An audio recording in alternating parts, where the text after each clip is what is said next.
Let's go. This is your radio, your station.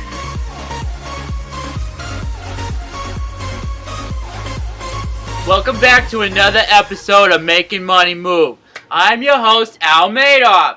Today we are talking to our returning guest, Buck Steeler. Buck Steeler is the editor of Larson Research. Thank you for joining us on the show today. Thanks for having me. Buck, the 18 largest tech companies listed in the U.S. have suffered from major damages the last 3 months. It's down about 20%, and this has been a trend with tech investors this year. If it's not sideways, it's an outright downward burn. I want to start off by asking what your sentiment is on the sector. Obviously, it has not been a very shining year for investment. Well, you know, Madoff, it might shock a lot of people to hear this, but tech stocks are bad investments. They need capital all the time. There's hardly any liquidity since Stark Industries holds on to everything, and I would not take a position in the current entry points available across the tech sector. They continue going down rabbit holes and sometimes finding nothing, and they run into all sorts of operational problems. And then there's the constant bad news from the media. Parker Industries went under shockingly fast. Roxxon's nothing but bad publicity with their Sky Whales and Wolverine Hulks. Speaking of which, Olympus Group has its own Hulk problem right now, and Oscorp has a Goblin problem. Again, and Stark Industries had been stagnant since Tony's passing. All in all, you've got to know the patterns you're investing in with these securities. Yes, there's high volume, but there's also high volatility. The RSI indicator is always above 70 on these stocks, and it never comes down. These stocks are overbought, and the EMA indicator is frequently acting as a resistance and rejecting the price back down to lower and lower support levels. You know, Al, I hate to jump in like this, and Buck, I'm sorry. You know me. I'm AJ Weasel of Weasel, and Weasel. And I just have to, do you have any good news for us? Stark's reemergence last night, blowing up his boat and fighting Hydra on top of one of his buildings, surprisingly has the market rallying.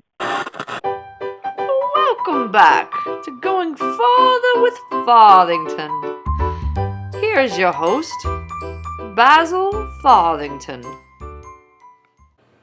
I got to participate in an extraordinary adventure. I was observing the majestic Siberian tiger when it caught the scent of something. Sadly for the mighty beast, this tiger pack came upon the supervillain Sabretooth and Omega Red. The adult tigers did not survive the fight, but in a bizarre turn, the two monsters seemed to be enamored with the kitten that was left behind. Welcome back to All Stuff Considered. 10% is the number of Americans polled who say they are comfortable with a mutant friend. That is not a large number, and Ira Grant explains what is driving this xenophobia.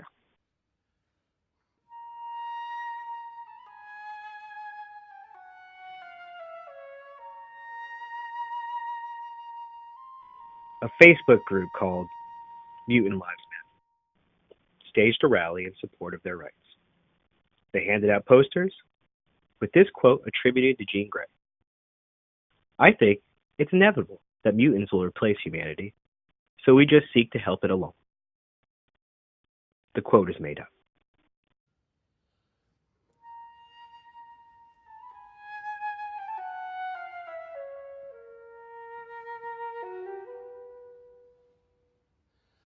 And the rally was actually organized by anti-mutant groups.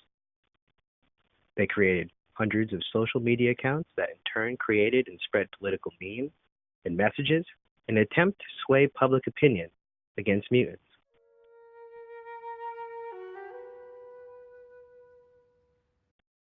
Alex Waters is an 18-year-old student who is about to graduate and had attended this rally.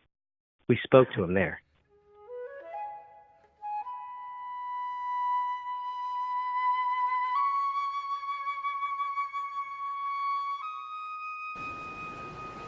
You know, because they're all, like, criminals. They're, like, given special powers and think they don't have to work anymore, and it's really them who's, like, racist. They milk the system and then keep all their handouts and, like, money in their own communities, like Mutant Town. Imagine if I started a human-only school or community, and everyone would say, I'm a bigot or whatever, but when they do it, it's like, okay, we'd build a wall, but they just melt it with their laser eyes or whatever. Damn mutants and their mutant agenda. Mutant lives matter, so do human lives. That's interesting how you said that. You don't believe that mutants are technically humans as well? No way. No, humans don't turn into goo and escape down sewers when, like, questioned by the cops. Humans don't freeze a teller's hands at the ATM and just walk out with a bunch of money. Like, no. They are not us.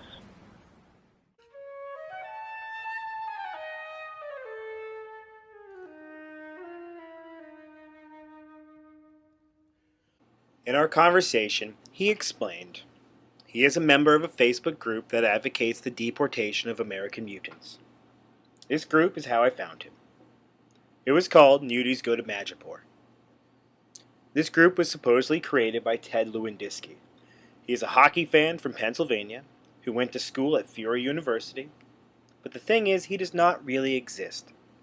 He is one of thousands of dummy accounts that spread the same anti-mutant propaganda in concert. We asked Alex if he knew this, and what he thought about it. Really? They're not real? Well, like, that doesn't change that it's right? And you mutie lovers are all under mind control anyway, that's why you like Jean Grey.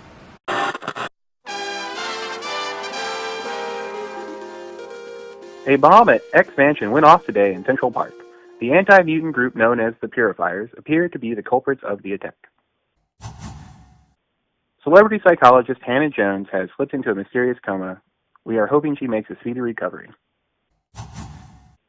Darkhawk was spotted stopping two men who robbed an ATM and then reportedly drove 8 blocks on the sidewalk. Some sort of giant alien monster is reportedly wreaking havoc at the Natural History Museum. Witnesses to the horrifying spectacle claim to have seen the monster throw a T-Rex skull, destroying a helicopter. The pilots are feared to be dead. We are sending in Barney Fly to get a better look. Barney, are you with us? This is Barney Fly with Barney in the Sky! Wait, what are we doing?